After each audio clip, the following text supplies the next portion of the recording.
Opération nettoyage ce mardi au port de Porquerolles. Il a fallu 25 plongeurs pour remonter en surface tous les déchets au fond de l'eau. Un tas d'ordures qui témoigne du manque de conscience de beaucoup des plaisanciers. On a trouvé beaucoup de seaux, beaucoup d'objets qui sont emportés par le vent, sûrement posés sur les bateaux. Donc après des serviettes, beaucoup de sacs et quelques pièces métalliques. On a trouvé beaucoup aussi de planches lors de la confection des pontons. Il y a beaucoup de planches qui sont passées à la mer, elles n'ont pas été ramassées. Alors avec le poids et l'eau, elles se sont alourdies. Et voilà, donc ça polluait pas mal au niveau le plus gros des déchets se trouve quand même à 3-4 mètres des pontons, quoi. Ça veut dire qu'il n'y a vraiment pas de contrôle là-dessus, quoi. Une centaine d'écoliers hiérois sont venus prêter leurs bras. Surpris par tout ce tas d'ordures, ils se sont attaqués sans l'hésiter à cette tâche un peu ingrate. On a trouvé un paillasson et des tasses, des tuyaux d'eau et tout ça. Moi je pensais pas trouver ça, j'ai juste trouvé peut-être des tasses, des trucs comme ça, mais pas autant.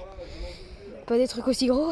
Et on va faire plus attention parce que ce qui remonte c'est des tissus, des couvertures, des bâches.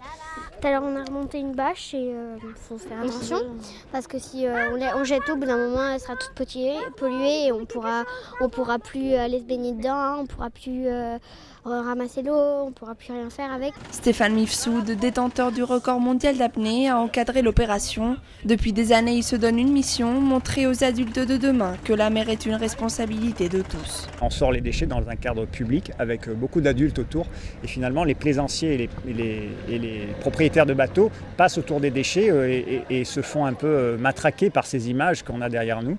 Et donc le discours pédagogique qui passe dans tous les axes, que ce soit les enfants, mais aussi les enfants qui disent des choses qui sont des grandes vérités pour les adultes donc, qui en prennent plein la figure. Donc je dirais pédagogiquement, c'est un travail qui est fait pour tous, du petit au grand. Deuxième phase de la journée, trier les déchets. Fer, plastique ou tissu, les enfants ont séparé les objets en fonction de leur composition. Les matières dangereuses sont-elles destinées aux points propres ? Un équipement nécessaire pour obtenir le label de qualité européen. La démarche Port Propre est une certification européenne. Il y a déjà plusieurs ports qui ont été certifiés, notamment le port des Ambiers. Et du coup, on suit cette démarche qui est assez bien étudiée de manière à ce que dans tous les ports, les usagers ont les mêmes affiches.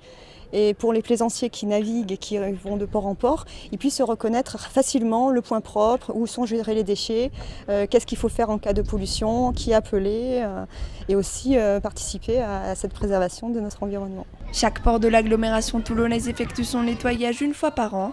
Ce mardi, c'est plus d'1 tonne de déchets qui a été récupérée à Porquerolles.